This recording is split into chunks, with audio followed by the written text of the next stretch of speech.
Entonces, la idea es que ustedes empiecen a desarrollar la terminología. Por ejemplo, aquí está lo que es polimnea. Polimnea.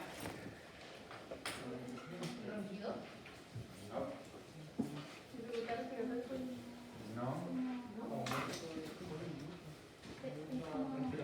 Ok, puede ser un aumento de la frecuencia. Ok, aumento de la frecuencia, pero ¿con qué? Hay una característica bien especial. Dice profundidad respiratoria. Perdón, ¿qué decías ya? Profundidad respiratoria. No, al revés. Son cortas respiratorias. ¿Has visto un perro jadear? Eso es una polimnea, ¿ya? De hecho, el concepto se conoce como polimnea térmica. Chiquillos, traten de ocupar más sillas adelante. O sea, si pueden ocupar más adelante, porque veo que hay gente que no ve bien y quiere estar más adelante. Aquí hay sillas, ¿ya? Para que estén más cómodos, pero puedan poner más atención. ¿Listo? Eso es la polimnea térmica. La polimnea es un aumento de la frecuencia respiratoria, pero con respiraciones superficiales. ¿Listo? Hipoxia. Hipoxia. No. Más que falta. Oh, exactamente. Acuérdense que les dije conceptos técnicos. Miren la diferencia entre hipoxia y hipoxemia. Ok, hay una disminución de la presión parcial de oxígeno en la sangre por debajo de los valores de referencia. Y la hipoxia, ¿en dónde? En los tejidos, ¿ok? Miren, hay unas sillas más pequeñas que esas altas. Si quieres cambiarte, ahí hay una pequeñita, hay unas más bajitas, hay unos banquitos más bajos. Bueno. ¿Es probable que una hipoxia conlleve a una hipoxemia?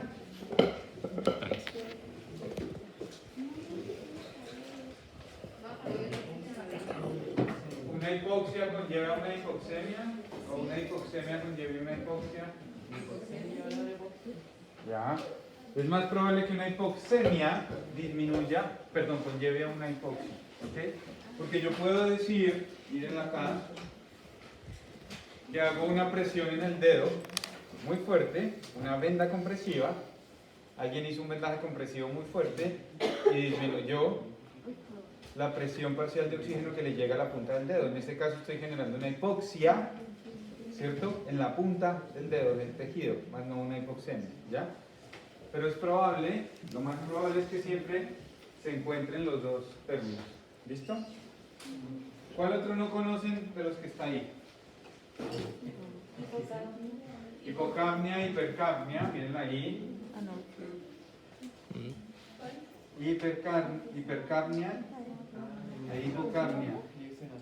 Esta la pueden encontrar también como carbia. En algunos libros la pueden encontrar como hipo o hipercarbia. ¿Ya? Carbia. Las dos, o hipo o hipercarbia. Lo que cambia es el sufijo. ¿A qué hace referencia a esa? Cuando hay demasiado dióxido de carbono Ok, ¿cuál? en la sangre. ¿Cuál de las dos? La hipercapnia. La hipercapnia hace referencia, ojo, a un aumento de la presión de CO2. ¿Ya? Importante. Presión. ¿Listo? Presión parcial o completa de CO2. ¿Listo? Aquí falta un nombre que es oxigenación hiperbárica. Aquí, si lo alcanzan a ver, bárica, hiperbárica. Aquí hace referencia a esa palabra. ¿Qué significará hiperbárica?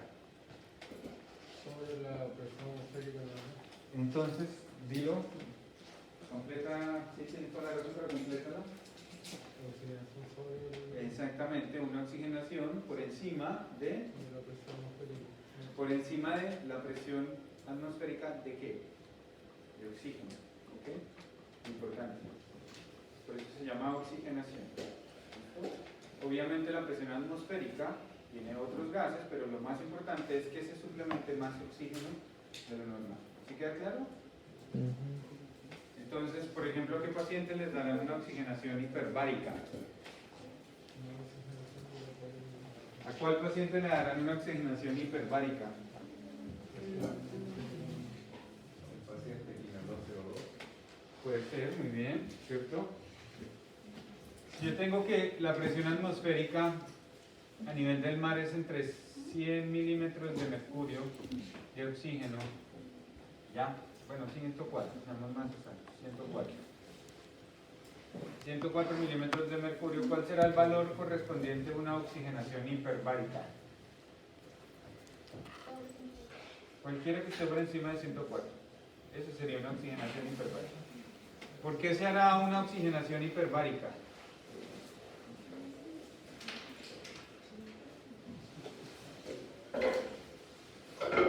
¿Por qué creen?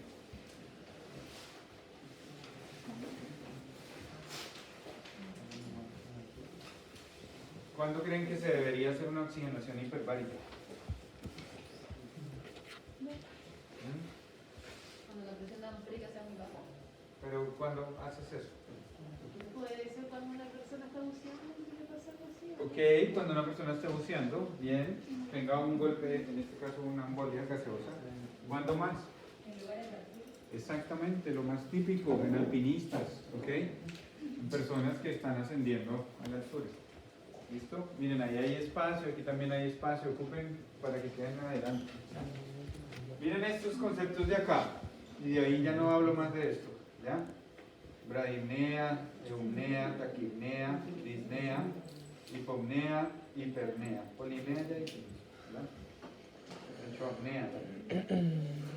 Aquí hace referencia al sufijo nea, Respirar. a lo que tiene que ver con el sistema respiratorio. Entonces, una eumnea, Profe, ¿polinea igual o no? sí, pero eso ya la hablamos, por eso no la incluyo, pero porque ya la habíamos. A ver, la definición de cada uno. Levante la mano el que sepa alguna y o quiera opinar acerca de ella. ¿Ninguno? ¿Nadie? Eunea es respiración normal. ¿Cuál? Eunea, Eumnea, una respiración normal, listo. Vámonos por el extremo. Si eumnea, respiración normal, ¿cuál creen que sea la respiración anormal o dificultosa? disnea. Disnea, perfecto. Ya, entonces borremos eumnea y disnea. ¿Listo? Una taquipnea, un aumento, ¿ok? Sin embargo, no podríamos hablar nada de la profundidad, pero es un aumento. Y una hipernea, aumento pero con aumento en la profundidad, importantísimo, ¿ya? Hipopnea, bradipnea y demás. ¿Listo? Ya las otras las van a buscar ustedes. Cuando yo respiro, yo puedo hacer esto. O puedo hacer esto. Entonces la profundidad es que tanto distiendo mis pulmones. ¿Ok? ¿Queda claro?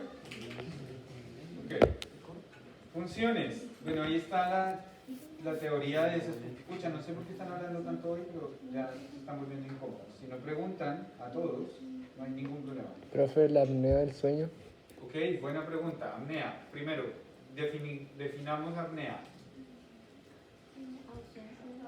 Sin, el prefijo a sin, ok, sin respiración. O ¿Ok? sea, lo que yo tengo entendido es cuando se para la respiración y vuelve a... Claro, entonces Así la es. apnea del sueño básicamente es un desorden, es un síndrome en general, porque acumula muchos síntomas, en los cuales cierto tipo de personas durante el sueño se profundizan tanto que inhiben la estimulación respiratoria, ¿ya? Entonces durante el sueño hacen apneas, ¿ok? Y básicamente las personas se despiertan porque están muriendo, ¿ya? Entonces, por eso el tratamiento, ¿cuál creen que sea? ¿No dejarlo dormir? No dormir. No dormir, bacanísimo. Hay una maquinita que. Exactamente, hay un ventilador mecánico que se le pone a la persona y ya se siguen hablando.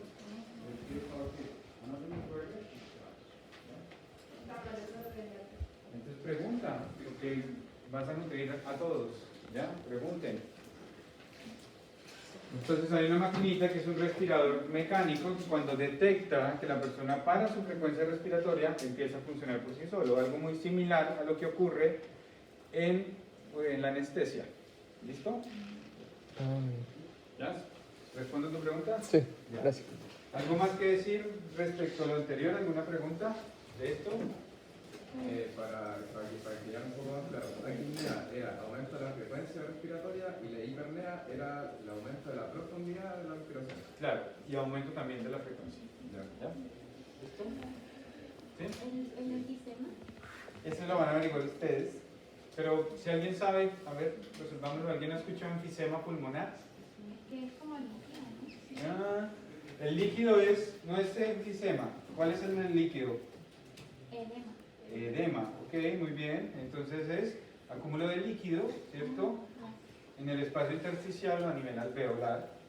Y el enfisema, pero si es acúmulo de algo, ¿de qué será? No, de gas, ¿ya?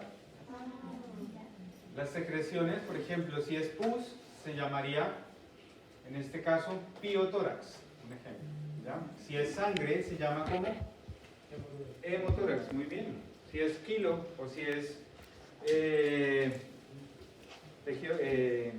fluido linfático, se llamará kilotórax, ¿ok? Todo tiene nombre.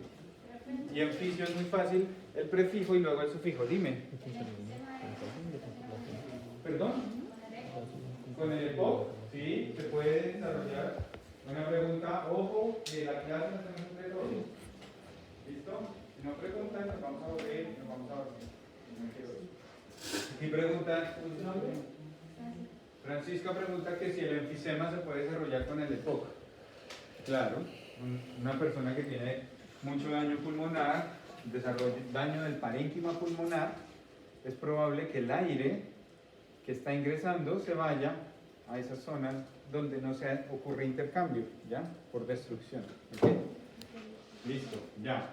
¿Alguna otra pregunta del resto? Lo averiguan ustedes. ¿Alguna otra pregunta de esto? ¿No? Bueno. Funciones, es fácil. Conducir y calentar el aire, obviamente generar el intercambio gaseoso. Y aquí quiero hacer una salvedad. Hay dos tipos de respiraciones. La respiración externa, y esto lo van a encontrar mucho en los libros, y la respiración interna.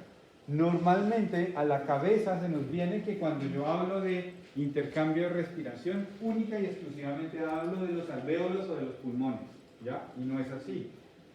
Porque aparte, como les decía, aparte de que hay un intercambio a nivel pulmonar o alveolar, luego tiene que haber un intercambio en los tejidos. O sea, de nada le sirve al cuerpo o a nosotros que nos entregue oxígeno a la hemoglobina si finalmente la hemoglobina no va a liberar ese oxígeno. No sé si me hago entender. ¿Ustedes han visto en los triage o cuando alguien va a la clínica que le ponen en el dedo un aparatito? ¿Sí? Exactamente. Se llama un pulsoxímetro, un saturador o saturómetro, que básicamente mide la cantidad de oxígeno unido a la hemoglobina, ¿ya? Pero no mide, aquí hay más sillitas pequeñitas si quieren, porque sé que esos son incómodos en las sillas grandes, pero no mide la cantidad de oxígeno que se entrega que está entregando la hemoglobina, ¿ya? Estoy midiendo solo una parte. Yo puedo encontrar respiración externa o respiración pulmonar, que es donde existe el intercambio del ambiente al alvéolo y el alvéolo directamente al capilar, ¿cierto? Y luego, cómo esa sangre que está oxigenada se lo entrega a los tejidos. Y esta se conoce como la respiración tisular, respiración celular o respiración interna. ¿Listo? ¿Sí? ¿Preguntas? ¿Qué funciones aparte de esas conocen del sistema respiratorio? Bueno, ahí está anatomía, que yo en eso no voy a hablar porque ustedes ya vieron o están viendo. Limpiar las impurezas. Ok, limpiar desechos, muy bien. ¿Qué más? Hay una función muy importante que lo nombré, que lo vamos a ver acá en clase también. ¿Regular qué? pH. Muy bien, pH y equilibrio ácido-base. Importantísimo. Entonces aquí tenemos que hablar de cuál es el elemento importante para el equilibrio ácido-base. desde el punto de vista respiratorio? El dióxido de carbono. ¿Listo? ¿Qué otra función? Muy bien, regula la temperatura corporal. Ahí tienen los diapos, ¿cierto? También tiene barrera inmunológica. ¿Alguien conoce el componente endocrino del sistema respiratorio? ¿Cuál es el componente endocrino? ¿O por qué el sistema respiratorio hace parte o puede interactuar con hormonas? Ustedes ya vieron cardiovascular con la profe L, ¿cierto? Sí. De hecho vieron el práctico, algunos lo vieron conmigo. ¿Cuál es el componente endocrino? Tiene que ver con el sistema cardiovascular. Y estoy seguro que lo tengo que haber preguntado ella.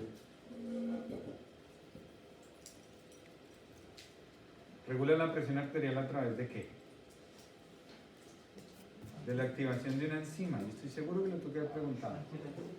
¿Ya presentaron esa prueba o no? Sí, sí, ya lo presentamos. Ah, se nota que les fue La de bien. endocrino sí, pero la de circulatorio. Ah, ok. Eso les falta. Bien, los perdono. Una enzima que se llama la ECA, que convierte ¿qué? ¿No? ¿Tampoco? ¿Cuándo tienen esa prueba? La próxima semana. El 16, creo. Sí. Sí. ¿Sí? Tienen 9 días para aprender toda la fisio del segundo tema. Y si, no sé si todavía no se han dado cuenta que estudiar fisio de un día para otro o 2 días antes no sirve con carajo. Menos con nosotros que no les hacemos las típicas preguntas que están. ¿Ya? Conversión de angiotensina 1 a angiotensina 2. ¿Listo? Ya. Equilibrio ácido-base. Primero, si yo tengo un pobre infeliz que tiene apnea del sueño, está a punto de morirse, tiene un ojo malo y el otro bueno, ya. Tiene apnea del sueño, ¿qué está acumulando en su interior? Desde el punto de vista respiratorio, ¿no? CO2, perfecto. Mucho CO2, está aumentando la concentración de CO2. ¿Qué pasa con su equilibrio ácido-base? Se altera, se desequilibra, pero que sean más técnicos, vayan más allá de eso. ¿Qué pasa? Empiezan a poner base. ¿Ok? ¿Sí? ¿Cómo se llamará ese desequilibrio? Por acá ustedes que acaban de llegar tarde, alrededor de la lista. ¿Cómo se llama ese desequilibrio? No, pero acá. Atiende detalles. ¿Cómo? Acidosis. ¿Y tiene apellido o no tiene apellido? Acidosis respiratoria. Acidosis respiratoria. ¿Sí queda claro por qué o no? Si no, pregunte por favor que tenemos rato para responder. ¿Ya? ¿Sí queda claro por qué se llama acidosis respiratoria? ¿No? El CO2. Ok, 1, muy bien. Entonces, pues rayamos. Vamos a rayar acá, porque ya no se ve bien. Voy a rayar acá. ¿No? ¿No se ve bien? ¿Sí rayo lo tienen allá?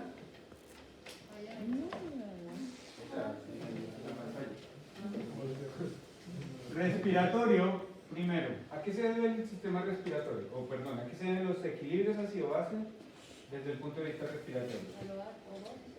Ok, al O2 y al CO2. Desafortunadamente, si yo miro la cuestión de Henderson-Hasselbalch, que está allá, ¿sí se acuerdan? ¿Cuál es? O sea, la cuestioncita esta. Esta, miren acá. Henderson-Hasselbalch dijo: el equilibrio ácido-base o el pH de la sangre se debe única y exclusivamente a CO2 y a. No, ¿cómo se llama ese? Bicarbonato. ¿Qué? Entonces, como la compañera de atrás, no te pregunté el nombre, Josefa. Josefa nos dijo muy bien, si ese CO2, ¿cierto? Mírenlo ahí, el CO2 se acumuló, aumentó la concentración porque el infeliz cuando se duerme hace apnea, casi se muere, ¿ya? Ese aumento de CO2 conlleva que hacer con el pH, aumentarlo o a disminuirlo. No me contesten acá. Muy bien, disminuye el pH porque acumula más hidrogeniones, aumenta la concentración o de protones, como lo llaman, y eso se llama, ¿cómo? Acidosis. ¿Y cómo se debe? A CO2 y no a bicarbonato. Miren la ecuación acá, mírenlo. Se debe a CO2 y no a bicarbonato. El bicarbonato en teoría no se está alterando, digo que en teoría, porque vamos a ver si se compensa o no.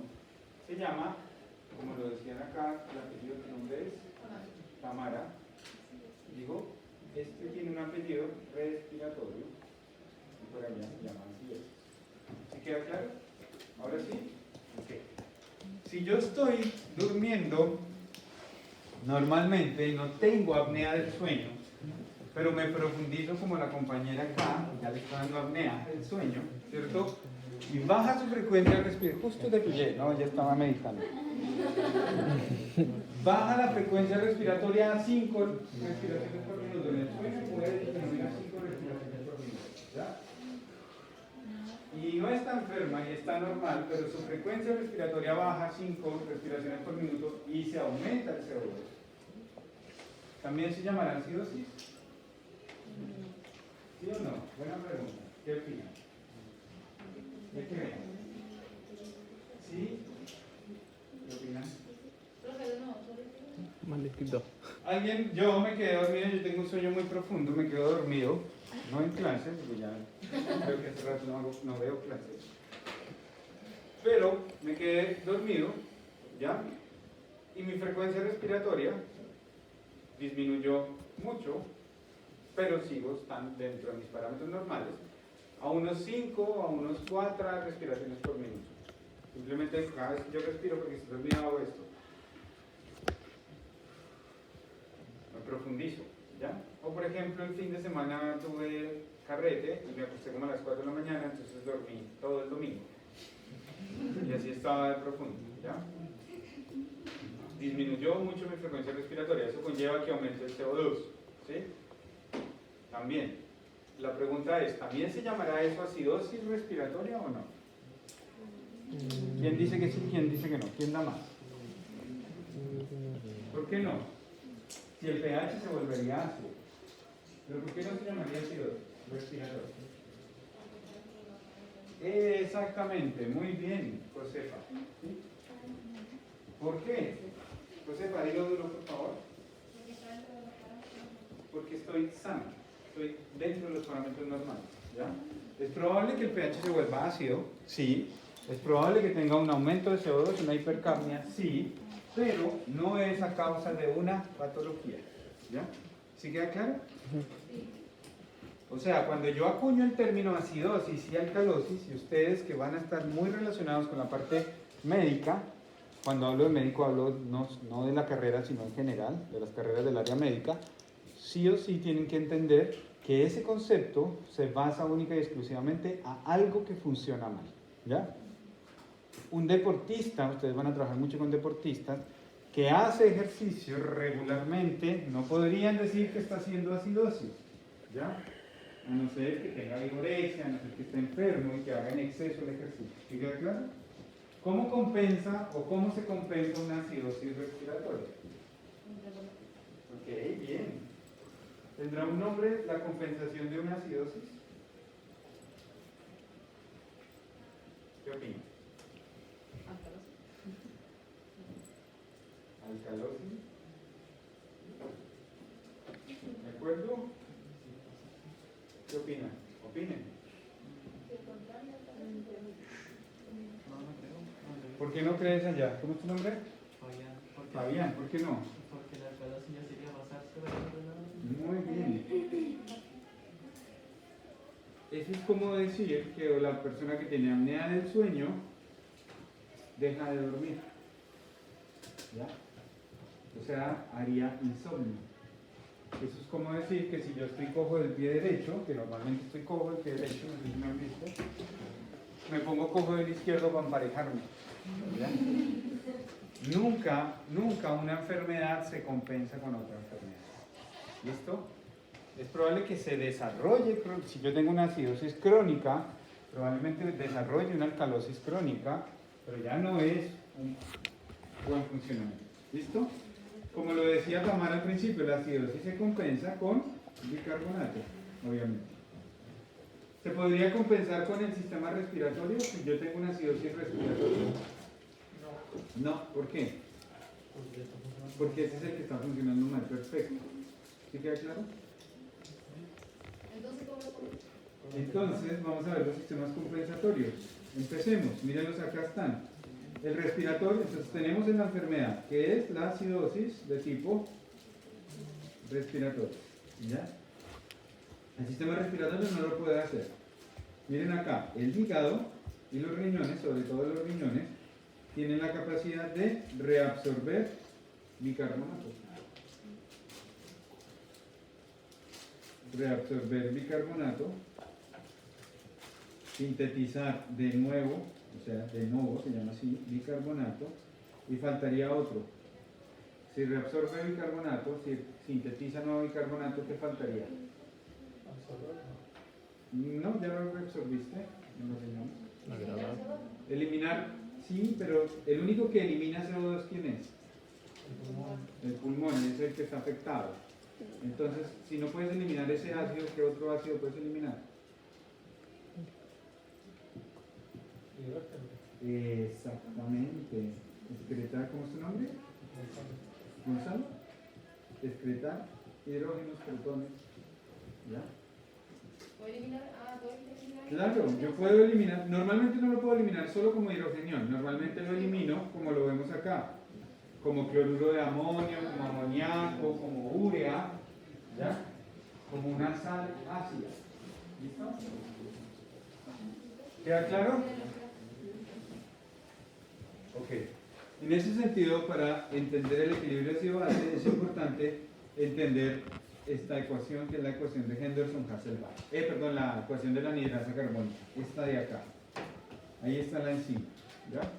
Donde básicamente yo tengo el CO2 que reacciona con agua y va a formar un ácido. Por eso yo entiendo que un aumento o disminución del CO2 en el cuerpo va a comportarse como un aumento o disminución de ácidos en el cuerpo. Porque miren, CO2 con agua forma un ácido que se conoce como ácido carbónico. El agua es neutra y siempre va a estar en el cuerpo. Siempre. ¿Listo? CO2 reacciona y forma ácido carbónico.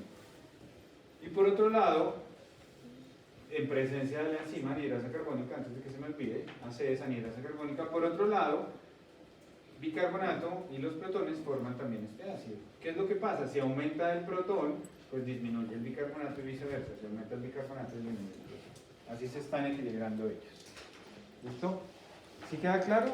¿Por qué a partir de CO2 y desde el punto de vista respiratorio se puede intervenir en el equilibrio ácido-base? ¿Sí? O dime. ¿Ese era el medio, era el que existía por momentos pequeños? ¿Este? Sí. Sí, el ácido carbónico. Ese que solo es como de transición. Es de transición. ¿Ya? Y a su vez, bueno, que no es tan importante esto porque ya es mucha bioquímica, pero a su vez el agua se puede degradar o más bien romper en hidrogeniones, hidrolizar la palabra, en hidrogeniones y en hidroxilos, en grupos hidroxilos. ¿Ya? Pero bueno, ahí lo tenemos. Importante este para hacer el manejo del bicarbonato. ¿Queda claro? ¿Hay preguntas de esto? Listo. Bueno, aquí hay unas tablas que obviamente yo no les voy a preguntar, pero sí vamos a ver estos nombres en el práctico, por ejemplo, y vamos a ver estas presiones acá, ¿ok? Miren que es importante tener en cuenta, por ejemplo, que ustedes pueden encontrar con A mayúscula presión AO2 y con A minúscula, ¿ok? Y eso sí lo van a encontrar en los libros, lo pueden encontrar en equipos, lo pueden encontrar en exámenes de laboratorio, que encuentren la presión con A minúscula de oxígeno y presión con A mayúscula de oxígeno. ¿Cuál es la diferencia? Que la A mayúscula hace referencia al alvéolo, ¿ya? Y la A minúscula hace referencia en dónde? Arteria. En la arteria. ¿Ok? Importante. Lo mismo va a pasar con el CO2 y demás. ¿Listo? Yo sé que no se ve muy bien, pero va a quedar el PPT, yo creo que hoy. ¿Listo? Bueno. Bueno, esto es como anatomía, es importante recordar los dos tipos de circulaciones. ¿Ya? Dime.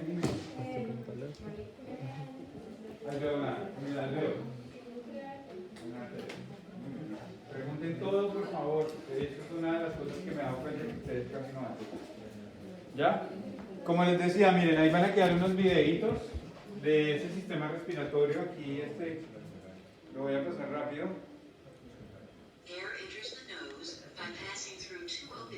Ya, ahí está cómo entra el aire y la parte anatómica. Ustedes son unos expertos en eso.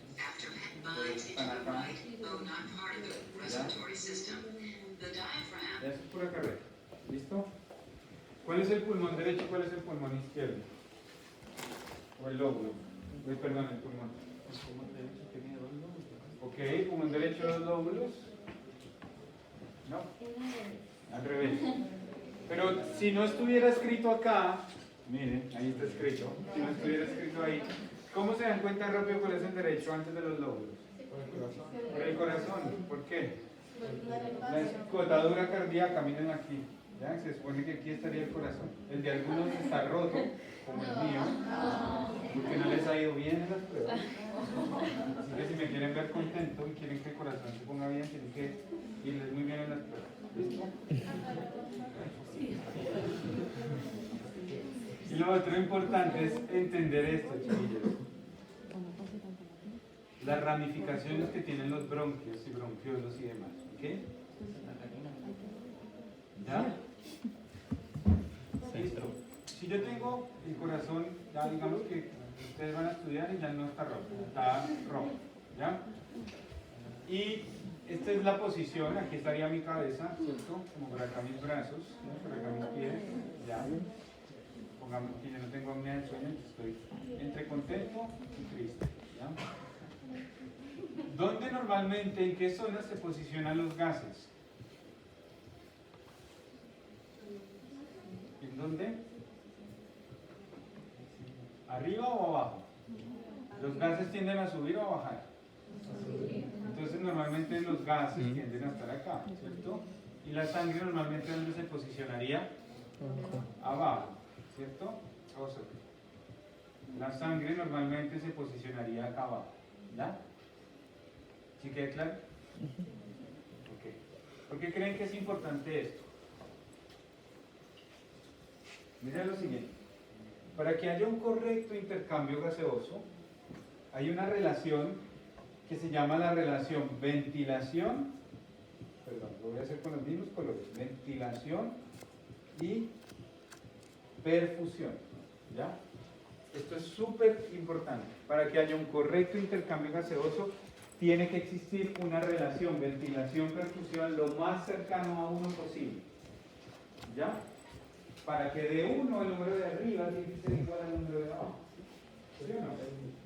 ¿Cómo es perfusión? Perfusión, la Q. ¿Han escuchado la perfusión de un órgano?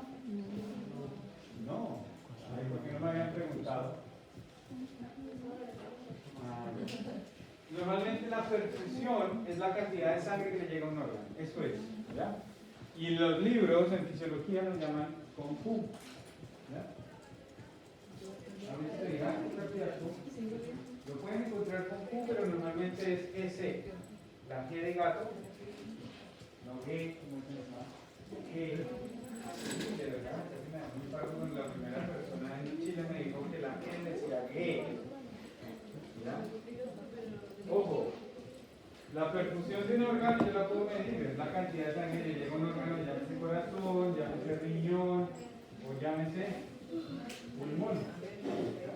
¿Listo? Para que esté completamente bien el intercambio gaseoso. ¿Ya? Por ejemplo, si nosotros hacemos digestión, ¿dónde debería aumentar la perfusión de sangre? Que vamos a hacer una buena digestión.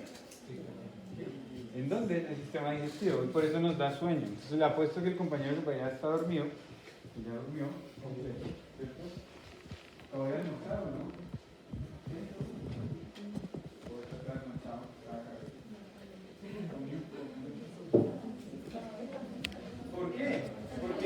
sangre se va al sistema digestivo, ¿cierto? Si se va al sistema digestivo, entonces hay muy buena perfusión hacia el intestino, pero ¿de qué órgano se disminuye la sangre? Del cerebro. ¿Ok? Y eso tiene una explicación lógica. ¿Ya? Así que todos los que almorzaron pueden tener sueño, a eso súmenle que mi clase puede ser muy aburrida. Entonces, me voy a poner más triste y ya se me va a empezar a romper el corazón. Ya me vas a romper el corazón por estar durmiendo. ¿Ya queda claro? Entonces lo más cercano es que esté en 1. ¿Qué significa eso? Que para que haya un correcto intercambio, el alvéolo tiene que tener muy buena ventilación, pero también tiene que tener muy buena perfusión. ¿Ya? Entonces eso significa que, voy a borrar esto, ya quedó, que un alvéolo, lo voy a pintar acá en verde, debe tener una muy buena cantidad de aire inspirado o ventilado, pero también debe tener muy buena circulación, ¿ya? Y para que ese oxígeno que está acá se entregue a la sangre, esto tiene que estar lo más cercano de 1. ¿Ok? Entonces, si yo ventilo con 1 litro de volumen de aire, ¿cuánto debería pasar de sangre para que ese litro se intercambie bien? 1 litro. ¿Queda claro? Estas zonas que pintaba acá, la zona de arriba del pulmón, acá, la zona superior del pulmón, y estas zonas de acá estarán bien o mal con esa relación ventilación-perfusión. Las zonas de acá, esta zona de arriba y esta zona de abajo, ¿cómo estarán? ¿Con una buena o mala ventilación-perfusión? ¿Qué opinan? No sé, piensen. ¿Deberían de estar cercanas a 1 o no? Sí. ¿Sí? Miren acá. Puede ser porque no se coloca. Acá llega muy buen gas. ¿Sangre llegará bien acá? No. Normalmente llega pero poca. ¿Ya? Entonces hay buena ventilación pero poca. Entonces perfusión no va a haber cercano a 1. Y acá, ¿ya? Estas zonas naturalmente por nuestra posición tienen un desbalance fisiológico de la relación ventilación-perfusión. ¿Por qué creen que a los pacientes que tenían COVID los acostaban? ¿Ven que todo tiene lógica? Yo los acuesto normalmente, ¿cierto? Voy a garantizar que esas zonas que normalmente no estén bien ventiladas y bien perfundidas se equilibren. ¿Ya? ¿Sí queda claro? ¿Cuál es un rango fisiológico normal de ventilación? Están entre, dependiendo de la especie, pero para humanos están entre 0,8 y 0,9. No sé cómo, casi no. 0,8 y 0,2. ¿Sí queda claro? Profe, arriba era buena ventilación, ¿cierto? Claro, pero poca perfusión. Ojo, digo poca Entre comillas. entre comillas, ¿no? No significa que nuestras partes superiores estén necrosadas. ¿Ya? Ya Lo va. ideal es que obviamente las zonas cercanas al corazón estén bien ventiladas y bien perfundidas. Esos son desbalances fisiológicos. ¿Listo? Que Y son normales. abajo es lo contrario. Sí, por la gravedad hace efecto fuerte sobre la sangre. ¿Listo? ¿Sigue claro? Yes. Ya.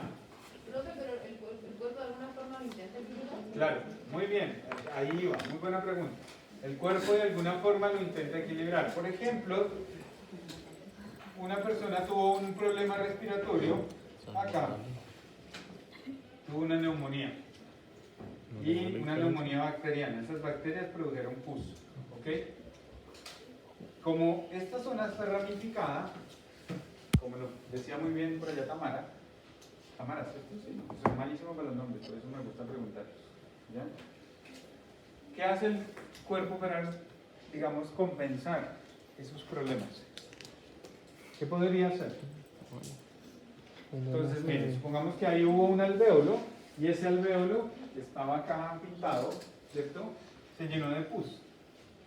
Ese alvéolo disminuye su ventilación.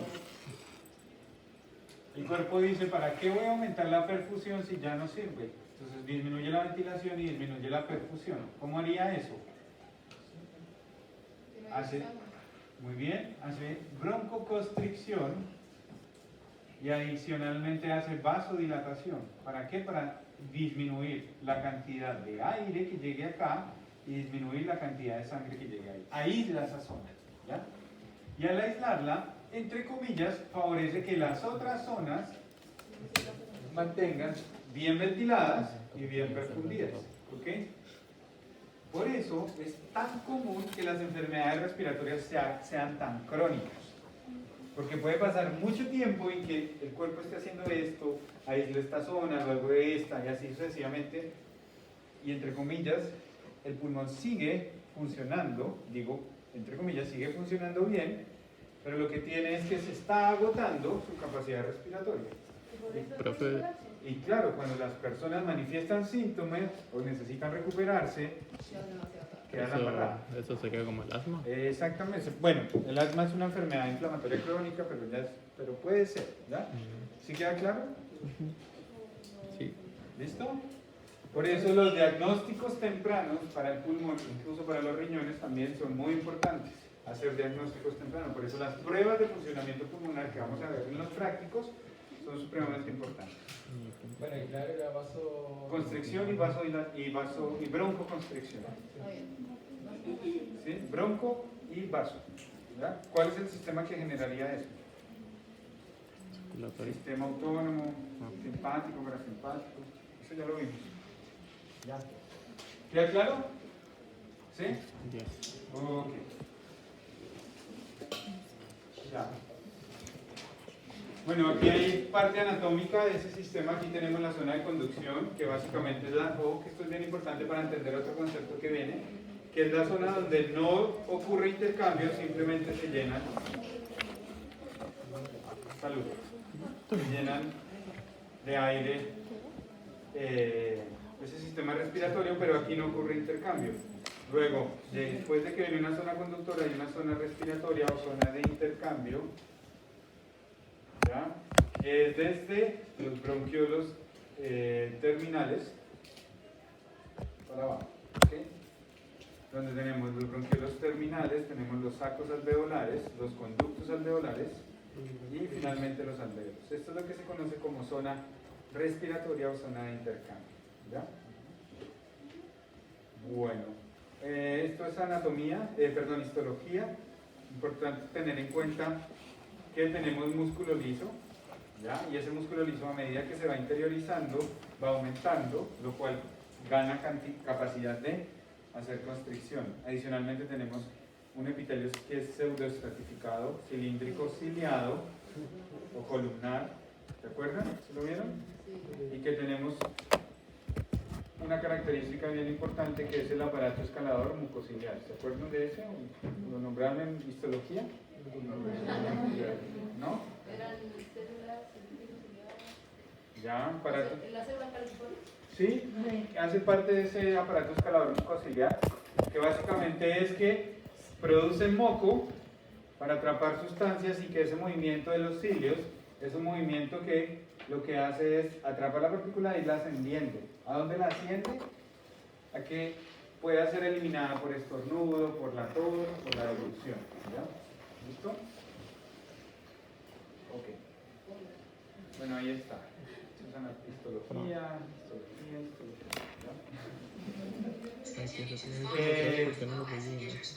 ahí vamos a ver un videito de esta parte y aquí es importante tener en cuenta lo siguiente. Miren acá.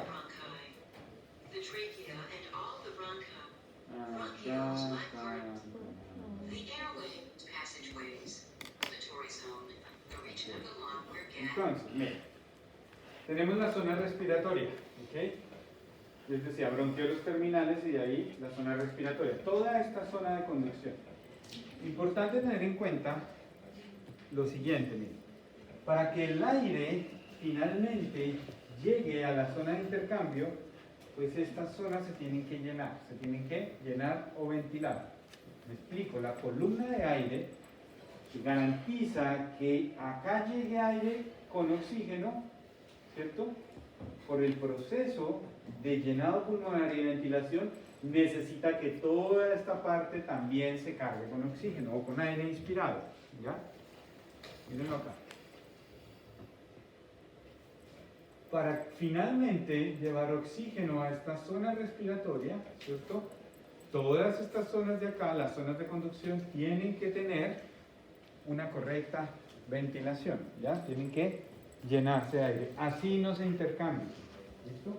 Por eso cuando yo hago mucho ejercicio y necesito oxígeno, necesito mayor intercambio, lo que hago es respirar profundamente para mejorar la columna, para mejorar más bien la ventilación y garantizar que finalmente a esta zona respiratoria llegue correcta ventilación. ¿Listo? ¿Sí queda claro? ¿Lo puedo explicar acá? Sí, ya. Voy a explicar acá. En esta ya puedes.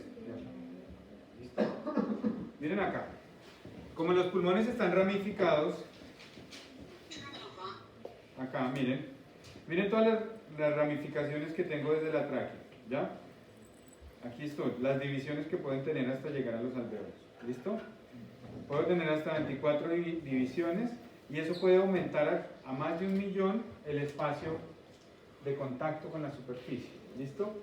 Para que finalmente el aire que trae el oxígeno llegue acá, es necesario que todas estas zonas se ventilen, ¿ok? Para mantener el aire en esta zona. Porque si yo no ventilara todas las zonas anteriores, pues básicamente el aire llega, pero se sale rápidamente. ¿Sí queda claro? Se mantiene con presión. Exactamente. ¿Sí queda claro? ¿Ya? Si eso no se lograra, pues yo no podría tener suficiente aire a nivel alveolar para garantizar el intercambio. ¿Listo? Pero hay un problema.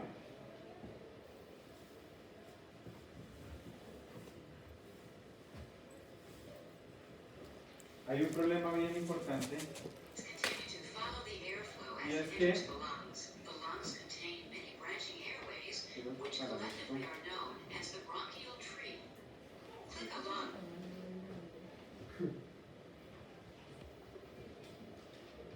cuando yo inspiro y realmente el aire que estoy intercambiando es poco, empiezan a presentarse desbalances, aparte del desbalance de que yo esté de pie, ¿cierto?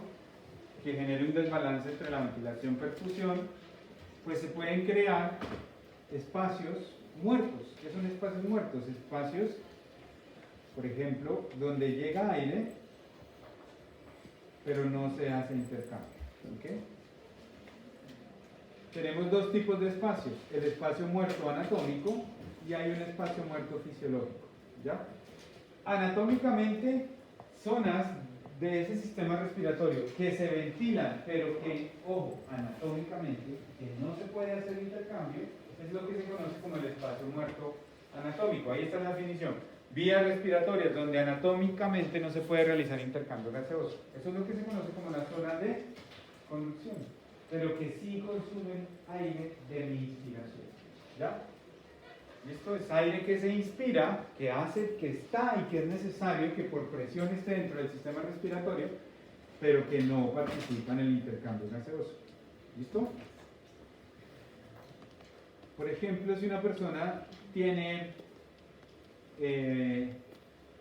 una enfermedad debilitante muscular y la tráquea empieza a perder ese tono muscular que tiene el músculo liso y la tráquea empieza a hacerse más grande, ¿aumentará o disminuirá el espacio muerto? Aumenta, porque aumenta la cantidad de aire que llega a la tráquea, pero que no va a participar en el intercambio. ¿Listo? ¿Ok? Ahora el espacio muerto fisiológico, que es vías donde anatómicamente, y ojo, fisiológicamente, no se puede realizar espacio muerto, no se puede realizar intercambio gaseoso. ¿Ok? ¿Qué significa esto? Donde yo tenga alvéolos,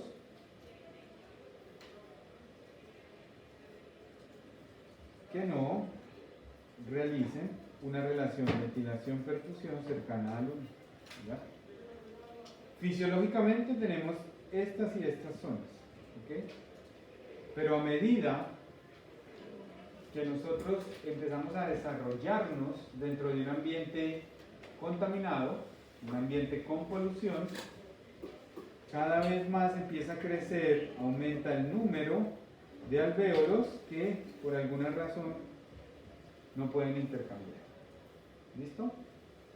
Si a eso le sumamos que yo vivo en una ciudad grande, altamente contaminada, si a eso le sumamos que mis padres son fumadores, si a eso le sumamos que yo también fumo, pues básicamente cada vez más voy a tener alvéolos que no pueden intercambiar. ¿Por qué? Porque son alvéolos que se empiezan a engrosar o son alvéolos que están cerrados, que ya se colapsaron completamente y que no pueden realizar intercambio gaseoso. ¿Ok?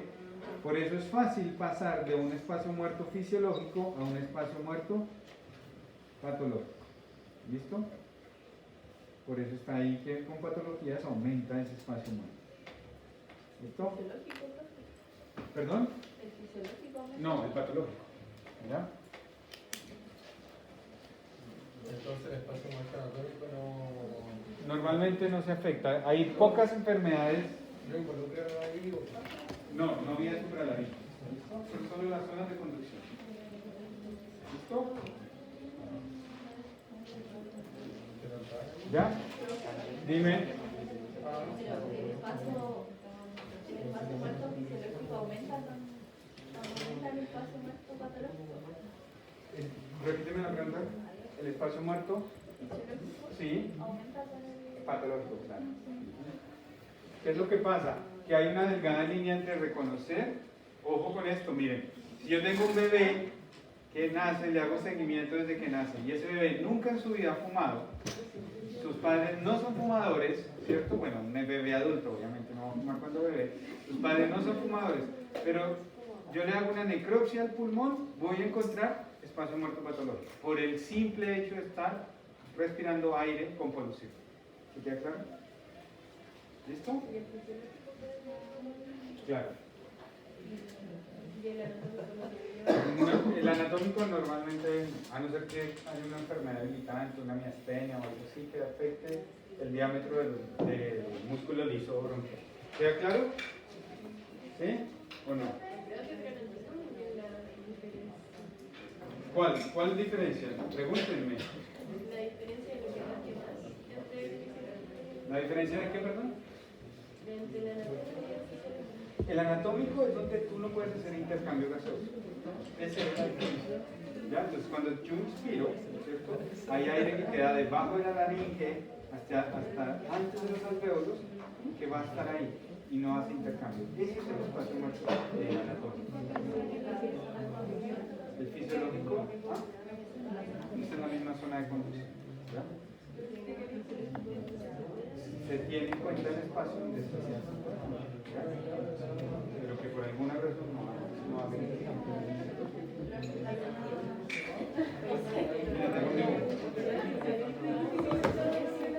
Claro, por eso se llama espacio muerto.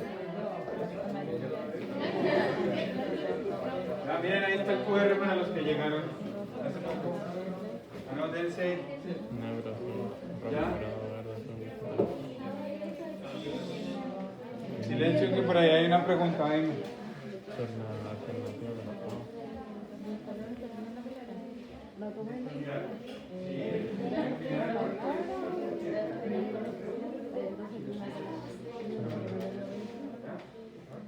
¿Listo? Pregunta.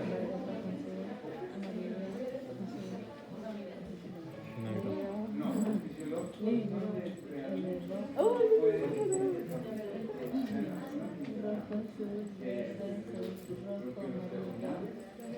Es el negro. El naranja.